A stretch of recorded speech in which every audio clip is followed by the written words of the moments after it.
ఇందులో మొదటి పేరు కాజల్ అగర్వాల్ ఉంది. ఈ భామ చరణ్తో 3 సినిమాలు, చిరుతో ఒక సినిమాలో కథానాయకిగా నటించింది.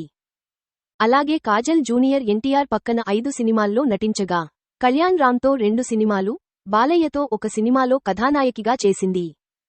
తమన్నా కూడా రామ్ చరణ్ పక్కన రచ్చ, చిరంజీవి పక్కన సైరా నరసింహారెడ్డి, భోళా శంకర్ సినిమాల్లో నటించింది. తండ్రి కొడుకులతో నటించిన మరో హీరోయిన్ శృతి హాసన్. ఈ బ్యూటీ పవన్కి జోడిగా గబ్బర్ సింగ్, చరణ్ సరసన ఎవడు, చిరు వాల్తేర్ వీరయ్యలో నటించింది. అలాగే శృతి ఎన్టీఆర్తో రామయ్య వస్తావయ్యా, బాలయ్యతో వీరసింహారెడ్డి సినిమాల్లో చేసింది. దీంతో బాబాయ్, కొడుకు ఇద్దరి పక్కన నటించింది.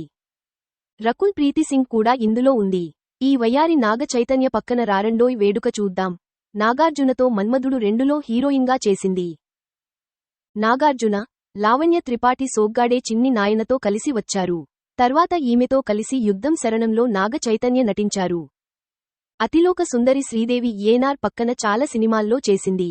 తర్వాత నాగార్జునతో ఆఖరి పోరాటం, గోవిందా గోవిందాలో కథానాయకిగా చేసింది.